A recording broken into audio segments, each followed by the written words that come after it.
Alors, bonjour à toutes et à tous.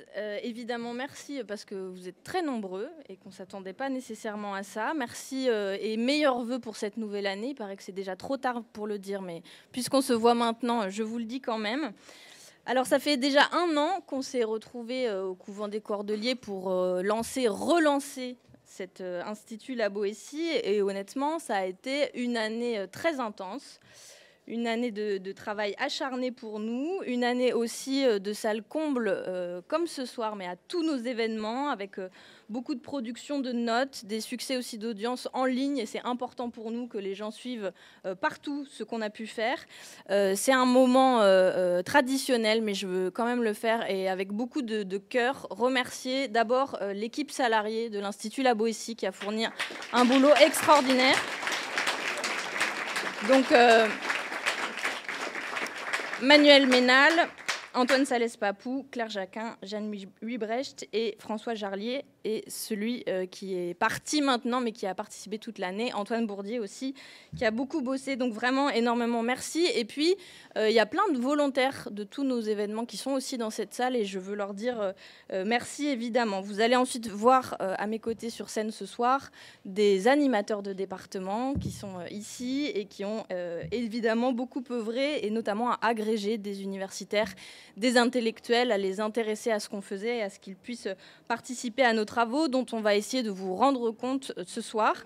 Alors, évidemment, derrière cette année réussie, pour nous, il y a déjà un diagnostic politique qui s'est avéré bon, qui prouve que notre démarche était absolument indispensable, puisque on a lancé donc l'Institut La Boétie il y a 1 an, en pleine manifestation contre la réforme des retraites. On avait déjà pour enjeu de faire de cette bataille immédiate un enjeu central, y compris intellectuellement, et donc de pouvoir produire des notes sur ce combat du moment, mais aussi l'éclairer de manière plus large. On est même revenu jusque des siècles en avant sur l'historicité de ce combat. Et puis dans ces cortèges, au moment des manifestations contre la réforme des retraites, on voyait refleurir des pancartes contre Macron et son monde. Et l'année qui s'est écoulée, elle nous a donné un bon aperçu du monde de Macron, puisque l'année s'est ouverte sur la réforme des retraites et elle s'est achevée sur la loi immigration, la fameuse loi, ce qui illustre et ce qui veut dire évidemment beaucoup de choses pour nous. D'abord, ce qui se passe, ce qu'on a sous les yeux, c'est la fusion du bloc macroniste et du bloc d'extrême droite qui se confirme chaque jour, qui se voit, qui se perçoit à travers les mots qu'ils emploient, à travers les débats qui sont mis sur la table et à travers, évidemment, la politique qui est aujourd'hui mise en œuvre.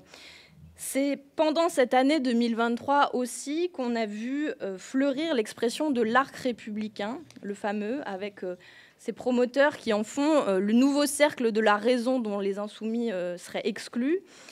En apparence, donc, un rassemblement de modérés, mais plus sérieusement, plus réellement, une grande coalition des extrémistes, de l'extrême centre en réalité, et de l'extrême droite, qui nient toute alternative possible à leur monde, extrême centre et extrême droite, qui sont enfermés dans l'entre-soi médiatico-politique et qui méprisent la grande masse du peuple et surtout les aspirations et les préoccupations du peuple. Et face à cet adversaire, il y avait urgence pour nous à dégager l'horizon. C'est ce qu'on a essayé de faire avec l'Institut La Boétie, parce que dans le combat politique quotidien, on risque parfois de faire l'erreur d'en rester à des constats qui peuvent être un peu désespérants, alors que la période politique, au contraire, elle nous offre un adversaire clair, avec un projet politique clair, ce qui rend d'autant plus crucial l'émergence d'une alternative à laquelle on espère avoir participé avec cet institut, d'abord en rassemblant évidemment celles et ceux qui se reconnaissent dans l'insoumission que prônait Étienne de la Boétie, donc les insoumis en pensée, qui débordent largement des rangs des insoumis qui sont organisés dans le mouvement, mais dont le rôle crucial serait impossible sans cela. Et puis l'Institut La Boétie existe parce que l'espoir existe. Toutes ces élections dans lesquelles on a balayé le vieux monde, dans lesquelles on a sans cesse rallié à nous des nouvelles personnes, dans lesquelles on n'est pas passé très loin d'y parvenir. On aurait pu rentrer chez nous, on aurait pu se dire qu'on ferait mieux la prochaine fois. Et à la place, on n'a pas attendu, on s'est lancé dans l'Institut avec lequel, par chaque note, par chaque événement, on essaye d'analyser finement la situation politique dans laquelle on se trouve, la situation économique, l'état du monde et les dynamiques au sein du peuple français. Donc tout ça nous offre des perspectives quand on reçoit par exemple Julia Cagé et Thomas Piketty, comme ça a été le cas pour réfléchir sur la sociologie électorale, ou quand le département d'économie nous a proposé de réfléchir à des concepts à introduire éventuellement dans le programme. Je pense par exemple à l'échelle mobile des salaires. Toutes ces discussions qui sont fécondes, qui ne sont pas des décisions politiques, mais qui sont des possibilités politiques, qui donc participent à élargir le champ des possibles et de la réflexion. On a élargi aussi au-delà de nos frontières en se nourrissant de regards d'ailleurs qui ont été utiles, qui seront encore utiles. On va en reparler tout à l'heure.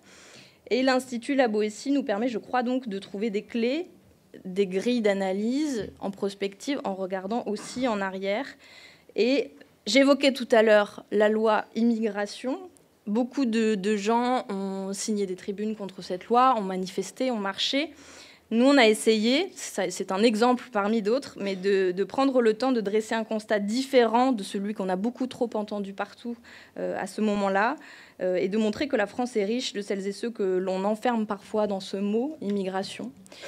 Puisque pour nous, c'est un sujet majeur de poser avec nos travaux, nos réflexions, les jalons pour la suite, et donc d'œuvrer, de participer à imposer nos mots, parce qu'on est conscient de leur poids dans cette suite que parfois on appelle collectivisme écologique ou harmonie des êtres humains entre eux et avec la nature. Donc voilà ce qu'on oppose à l'extrême droitisation de la société qu'on perçoit, parce que c'est de la résignation qu'est faite la potentielle force des idées d'extrême droite, dont on sait maintenant qu'elles se sont emparées totalement de la Macronie et des médias. Et donc, pour en finir avec ça, il nous faut un contre-récit hégémonique qu'on essaye de construire. Et on a parfois l'habitude dans notre camp de s'effrayer de l'adversaire et des armes dont lui dispose pour imposer ses idées, de dire tout ce que nous devrions faire pour le rattraper. Et ici, je crois, nous faisons.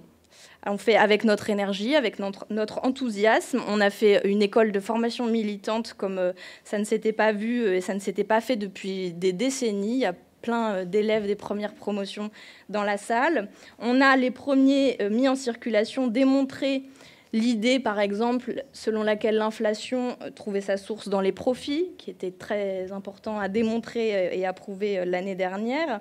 Nous, on a raconté pour le grand public l'histoire du système des retraites en remontant jusqu'au XVe siècle. On a organisé des discussions entre des chercheurs, des militants, des syndicalistes, des hommes et des femmes politiques sur des sujets comme la lutte contre l'extrême droite ou contre les grands projets inutiles. C'est là qu'on arrive à une nouvelle opération dans cette guerre de mouvements idéologiques qu'on mène. Une des nouveautés pour l'année qui s'ouvre, ce sont les consultations. On a déjà eu l'occasion de vous en parler, mais je vous en reparle. Les consultations, c'est l'idée de traiter un ou deux thèmes de manière plus longue, de manière moins ponctuelle que certaines notes ou événements qu'on peut faire, en prenant des idées sous différents angles et en associant largement, évidemment, tous les gens qui participent déjà à l'Institut La Boétie, mais aussi toutes celles et ceux qui s'intéressent à ces sujets pour essayer d'y travailler avec nous. Et donc, on veut doter en fait le bloc populaire d'outils et occuper le terrain, en tout cas mener la bataille culturelle sur ces sujets-là, évidemment. Ça va donner lieu à des préconisations, un rapport, des restitutions. Tout ça arrivera en fin d'année 2024. Donc 2 sujets de consultation. Le premier, c'est sur l'intelligence artificielle. Vous saisissez évidemment l'enjeu. L'intelligence artificielle, aujourd'hui, c'est à la fois des projets tels que des drones explosifs produits à bas coût, mais ça peut être aussi, et c'est déjà aussi, à vrai dire, des progrès évidents pour la médecine. Et donc, c'est nouveau à l'échelle de l'humanité, et donc, il nous faut essayer de la penser dans une perspective critique, évidemment, mais sur différents plans aussi, économiques, géopolitiques, sociaux, dans différents domaines. Et essayer de voir, d'envisager si on peut entreapercevoir les perspectives d'une politique progressiste de l'intelligence artificielle, de cet outil nouveau. Le deuxième thème des consultations, c'est sur le travail, qui est omniprésent dans nos vies, dans la souffrance contemporaine. On sait tous le nombre de burn-out, de gens qui meurent au travail et du travail. qui est omniprésent aussi dans les aspirations du plus grand nombre à être payé dignement, et puis omniprésent dans la vie tout court de manière très importante. Et en ce moment, mais depuis déjà fort longtemps en réalité, s'est installé le récit des libéraux qui agitent la valeur travail pour mieux remplacer en réalité les salaires par des primes au mérite, qui veulent écraser la particularité des aspirations de chaque être humain sous la loi du profit, les injonctions des actionnaires, ceux qui en réalité sont oisifs, qui ne créent rien, qui ne produisent rien et qui sont les vrais maîtres de cette société de la valeur travail. Je pense évidemment au mouvement social qui est en cours en ce moment, la mobilisation des agriculteurs, qui est importante quant à cet enjeu du travail, puisque leur slogan, leur pancarte, ce qu'ils disent, tout ça raconte une aspiration à travailler. Et comme à tant d'autres, le capitalisme contemporain a volé en réalité leur métier, comme aux employés de bureau qui perdent le sens de leur travail, comme aux ouvriers qualifiés qu'on méprise ou qu'on délocalise. Et les agriculteurs aspirent à labourer, semer, récolter, vendre et en tirer de quoi nourrir leurs enfants, de quoi vivre dignement, de quoi payer leurs factures. Et les promoteurs de la valeur travail au pouvoir ont fait qu'aujourd'hui, ce sont eux qui se font labourer en réalité par les industriels, qui sèment des pesticides, qui récoltent des subventions et des aides, qui les vendent à l'étranger et qui n'en tirent rien du tout, ou si peu en tout cas, puisque tant d'entre eux survivent en réalité au RSA. Et donc notre camp, c'est celui des travailleurs. Le capitalisme version macroniste empêche l'émancipation par le travail, empêche d'avoir une rémunération digne, empêche d'avoir un contrat stable, soumet tout le monde à de la concurrence et à énormément de stress. Et vous avez entendu Attal rien que cette semaine. La suite, elle se situe aussi sur ce sujet. Il a annoncé la baisse du SMIC, entre autres choses.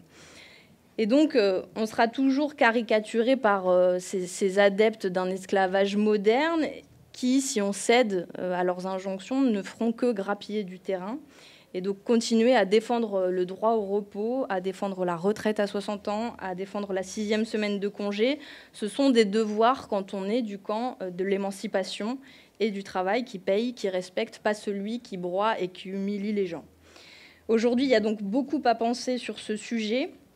Comment le capitalisme essaye par tous les moyens d'intensifier le travail, comment sa fragmentation extrême renforce parfois l'aliénation, comment le sens qu'on y met ou qu'on n'y met pas s'est modifié, sur quelle dynamique du monde du travail on peut s'appuyer pour le transformer aussi. Donc l'Institut est à la tâche, on va essayer de vous présenter tout ça avec les différents animateurs de département pour les consultations, donc, mais pour tout le reste évidemment. Et puis, je veux juste dire en conclusion que je suis très fière, très heureuse que la première promotion de l'Institut La Boétie du cursus renforcé ait terminé ses travaux. Ils avaient fait le choix de s'appeler Louise Michel, donc je termine juste par une citation de Louise Michel. « J'ignore où se livrera le combat entre le vieux monde et le nouveau, mais peu importe, j'y serai. »